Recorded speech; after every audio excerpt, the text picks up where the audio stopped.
Dr. Faluji also ended up speaking about a laser weapon. But I don't think the bombing and the cluster bombs and the laser weapons could bring democracy to our country. As in any war, the war in Iraq left us a dreadful gallery of horror, images of mutilations that not even doctors can explain. The witnesses refer to laser weapons, arms with mysterious effects. We do not know what kind of weapons could produce such terrible effects. We tried to learn more about it by asking for interviews to members of companies manufacturing laser and microwave weapons. Yet, the U.S. Defense Department prevented any information from being released to us. They also did not answer, up to the time the film was edited, the questions we had sent them in order to know whether or not experimental weapons had been tested in Iraq and Afghanistan. We tracked down the Pentagon press conferences from before the beginning of the Second Gulf War to see if they spoke about any new weapons being tested. The words of the Secretary of Defense and General Myers indicate a willingness to try weapons that had never been used before, and the questions from the press about direct energy and microwave weapons made them visibly uncomfortable. Mr. Secretary, can I ask you a question about some of the technology that you're developing to fight the war on terror, specifically directed energy and high-powered microwave technology? When do you envision that you can weaponize that type of technology? Goodness. It is in, for the most part, the kinds of things you're talking about are in varying early stages. Do you have anything you'd add? I don't think I would add much. I think they are in early stages and probably not ready for employment at this point. In the normal order of things, when you invest in research and development and begin a developmental project, you don't have any intention or expectations that one would use it. On the other hand, the real world intervenes from time to time, and you reach in there and take something out that is still in a developmental stage, and you might use it. So your question is not answerable. It depends on what happens in the future and how well things move along the track, and whether or not someone feels it's appropriate to reach into a development stage and see if something might be useful, as was the case with the unmanned aerial vehicles. But you sound like you're willing to experiment with it. I think that's the point, and I think, we have, I think, from the beginning of this conflict, I think General Franks has been very open to looking at new things if there are new things available, and has been willing to put them into the fight even before they've been fully wrung out. And I think that's not referring to these two particular cases of directed energy or high-powered microwave, but sure. And yes, we will continue to do that. But what is meant by direct energy microwave weapons? We went to ask ex-Colonel John Alexander, former program director in one of the most important military research laboratories in the U.S., Los Alamos National Laboratory. The research and certainly the concepts for directed energy weapons go back many decades. What is happening is that the technology has now advanced sufficiently that we're starting to see the weapons come into fruition. In other words, they're becoming real. There are several types of directed energy weapons, and basically what they do is they're known as speed of light because they shoot electrons very fast over very long distances.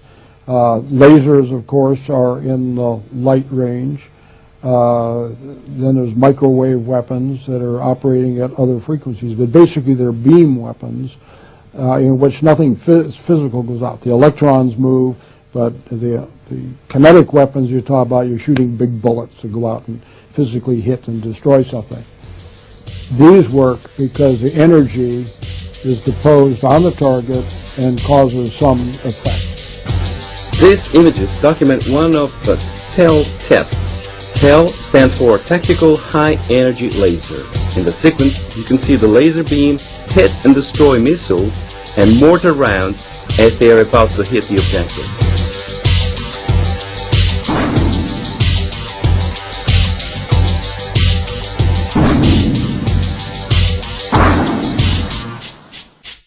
In this other test, we see the laser beam identify and destroy two missiles at the same time.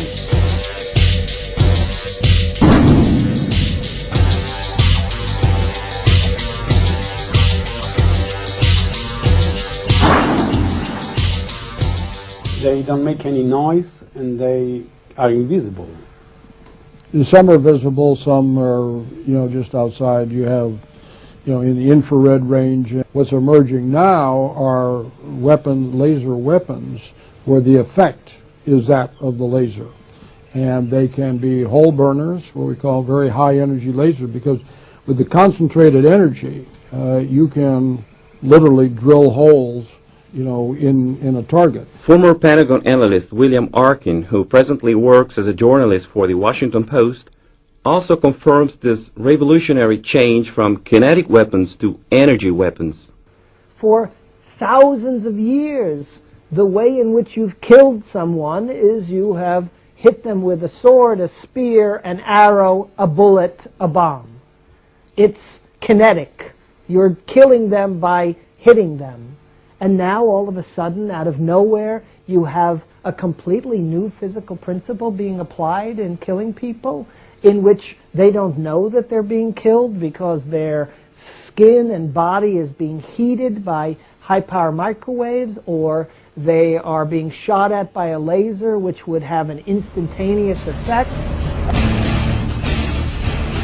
There are other types of weapons made with lasers, such as the device we can see in the sequence. The target is not hit by a projectile, but rather by an impulse of energy that manages to bore through the armor of a tank. Apart from acoustic weapons, so far the only sign of the use of energy weapons in a war scenario is a laser device known as Zeus. According to official Pentagon sources, military vehicles equipped with this laser device have been used in Afghanistan to explode mines or IEDs. According to two reliable military information sites, Defense Tech and Defense Daily, at least 3 such vehicles are being used in Iraq as well, and some people report having seen them.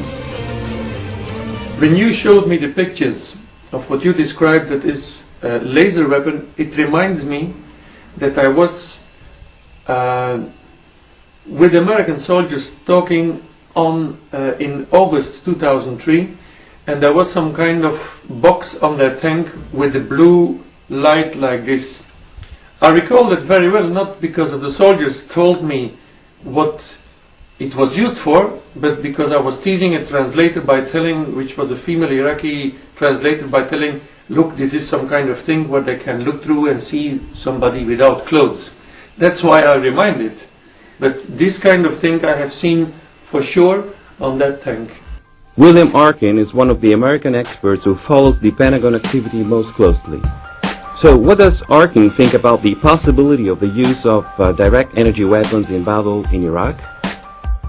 I can imagine that there could be some